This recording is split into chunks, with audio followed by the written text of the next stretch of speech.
Welcome back into Thimbleberry U. I am John Jagay, joined again by Amy Walls from Thimbleberry Financial. Amy, always good to be with you. Jag, it is always fun to talk with you. And unfortunately today, not a fun topic, a very serious one. We've seen the headlines about everything going on with the Russian invasion of Ukraine. And of course, we don't want to be insensitive to the terrible humanitarian toll over there.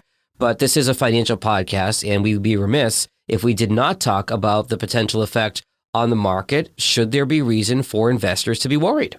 Yeah, worried, Jag, is a very interesting word. To be worried, you really have to make a correlation between two things. Okay. In this case, it's the conflict and it's the market, but there also needs to be an underlying cause for that worry. So we have to figure out what that is. Is it education savings for the kiddos? Is it an upcoming retirement? Is it someone being worried that their retirement spending is going to decrease?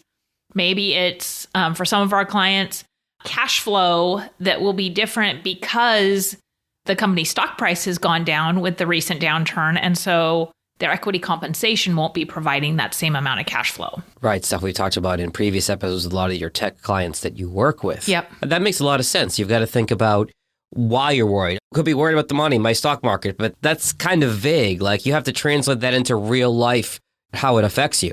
Yes. And we're going to come back to these specific examples at the end of our podcast. So once you've gotten to the heart of that, then we can actually analyze if there's a logical reason to be worried or not. But you have to get to the heart of it and just, because people said I need to be worried that there's a relationship between two things that aren't tied to you doesn't have an impact. Okay, so before we get into that specific impact on our listeners and investors, what should we be expecting when we're looking at the market? And we're recording this here on March 11th, but, a lot of things can happen. Jag, I've said before, I don't have a crystal ball. I haven't found one yet. And so we don't know for sure. But that said, 2022 was generally expected to be a year with increased volatility. Mm-hmm. There's a number of reasons for that, and I won't go into that now. But what I do think is important is this is a geopolitical event that's happening. And from a market perspective, the market tends to look past this type of event and looks past it pretty quickly. So market declines are often small, relatively small, with an average drop of less than 5%. And they have quick recoveries, with the average recovery being about 43 days. That's surprising. I would have thought that markets don't like uncertainty and that drop will be more than that. That's really interesting. They don't. Now, obviously, with the conflict in Ukraine, our markets have already dropped more than that. But if we look at the more severe events, so for example, the September 11th terrorist attacks, the S&P 500 went down a total of 11.6%. That took 11 days for that to happen. And the market fully recovered to its prior highs in a total of 31 days. It's just a month after the attack. Wow, okay. Yep. And then one of the most severe events was the bombing of Pearl Harbor. The S&P fell a total of 19.8% over 143 days. And it took 307 days, so less than a year, to come back and have made a full recovery. It's good, really, historical perspective to be aware of. So knowing that these market declines are generally short-term in situations like this makes you feel a little bit more reassured. Well, what do you recommend for someone who's still worried? First of all, it comes back to your personal situation, and somebody should figure out what their current status is. And what I mean by that is, where are you in relation to your goals? How are you invested? And have a plan for that and know that plan. So basically, if you're already in retirement, then part of that plan should be that you do have an adequate cash reserve so that you aren't going to need to withdraw from the market during a downturn. Plans for inevitable market volatility you'll have at some point in your retirement. Absolutely. It might be that you simply need to rebalance your portfolio once you've done that analysis. So I think knowing that status, knowing where you're at and what your opportunities are is the biggest thing. It's also to remember the facts. Like we just talked about these geopolitical events and what the facts are. And anyone who's invested should know that downturns are normal and stocks recover historically. Over the last 35 years, stocks have averaged calendar year declines of over 14%. And 80% of the time, they still end the year positive. That's a good stat to have. Absolutely. So we should expect these downturns. On average, each year, that decline is 14%. Mm-hmm. So the takeaway there is volatility is the norm. And so if it's the norm, what can we do when we're in a period of volatility? Mm-hmm. Now, I'm not saying time the market. We know timing the market doesn't work. Talked about that in many previous podcasts. Got to be right twice. When to get out, when to get in, or vice versa. And unless you have that crystal ball, which I'm surprised you haven't found one yet on eBay, not going to work. Well, I could find one. I'm sure my 5-year-old would be happy to gift me one for my birthday coming up. But it's not going to be one that helps me out at all. Not reliable. No. Okay. No. So you'd mentioned you have to get lucky twice. Yeah. On the way out and on the way in. So a case can be made that you can actually lose out on growth by being out of the market if you're out of the market on the wrong days.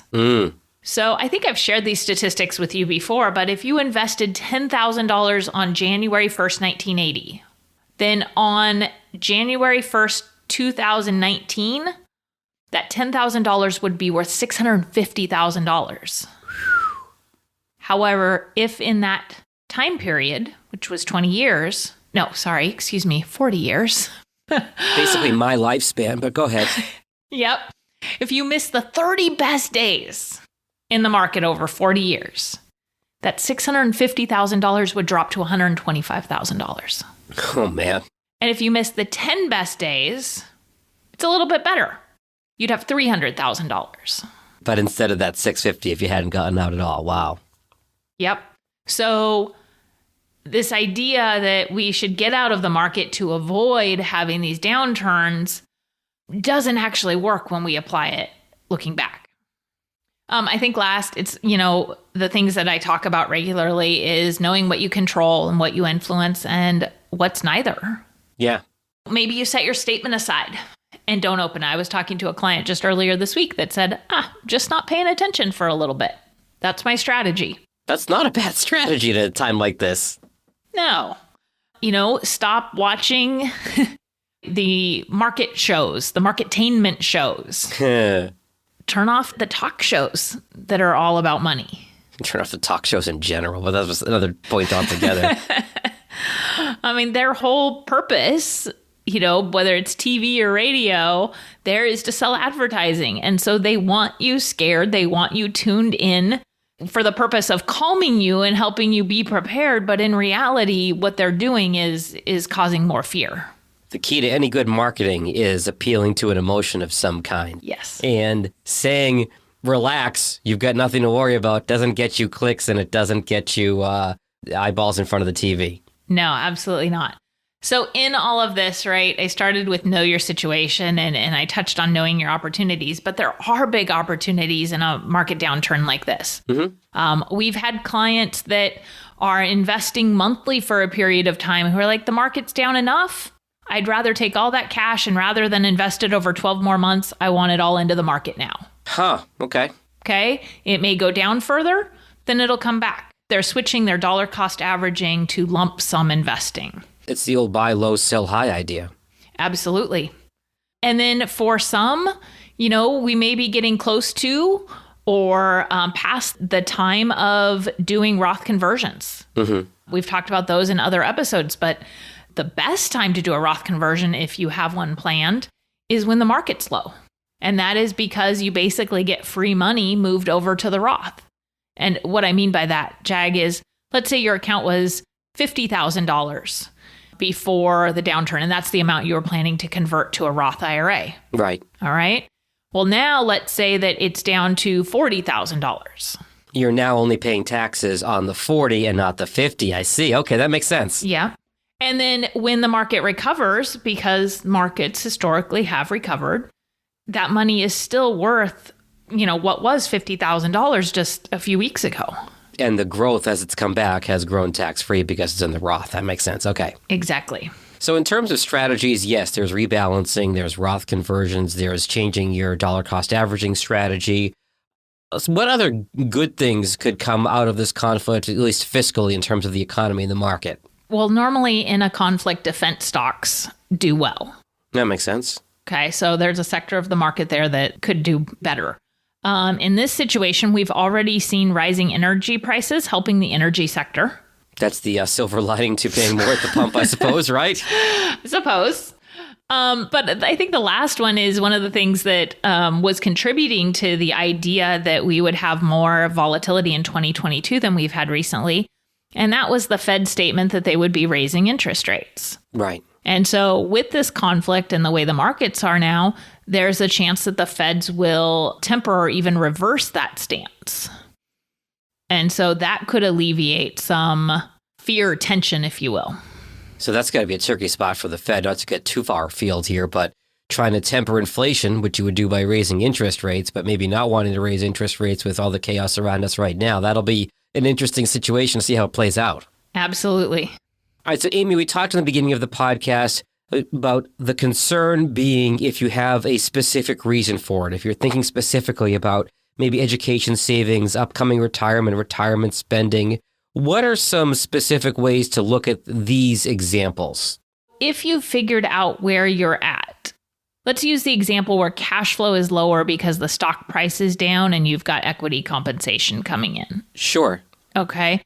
In this case, if you know your situation and you know your plan, well, then what it might be, and this would be true for many of our clients, is that's okay. That cash flow isn't actually contributing to cash flow. That cash flow is actually contributing to savings. Okay. Okay. So the stock price might be down, but the market's down in general anyway. So the strategy of diversifying away from that employer stock may not need to change. Because everything is still on par with each other. Exactly. If we look at education savings for the kids, well, then I think the question becomes, how soon is that goal coming up? How soon do you need that money? Mm-hmm. All right. If it's 2 weeks from now, well, obviously there's likely a problem if it's all invested, especially if it's invested aggressively. But if it's further out, again, do you have cash or other money that you might access that hasn't gone down as much? Is there somewhere else you can use money to offset what you're planning to use for college? And if not, hopefully this is kind of a signal that your whole financial plan may need to be reworked if you're being that aggressive in money you need in the short term. So what you're saying is, in the short term, there might be other ways to pull that money that you need. And if not, that's telling you, hey, I got to readjust. But if it's more long-term, whether we're talking about education savings or maybe your retirement down the road, you do have time to recover and probably less reason to be worried if it's not money you need in the short term. Exactly. Great stuff as always today, Amy. It's really, good to put all this stuff into perspective. We see all the headlines and it's very easy to lose control a little bit and panic, but breaking it down piece by piece, I think is really helpful. So if somebody wants to talk to you more about this stuff specifically or anything related to their retirement planning, financial future, best ways to find you at Thimbleberry Financial? They can give us a call at 503-610-6510 or find us online at thimbleberryfinancial.com. Great stuff as always, Amy. We'll talk again soon. Sounds great, Jag. Looking forward to it. Registered representative, securities offered through Cambridge Investment Research, Inc., a broker-dealer, member FINRA SIPC. Investment advisor representative, Cambridge Investment Research Advisors, Inc., a registered investment advisor. Cambridge and Thimbleberry Financial are not affiliated.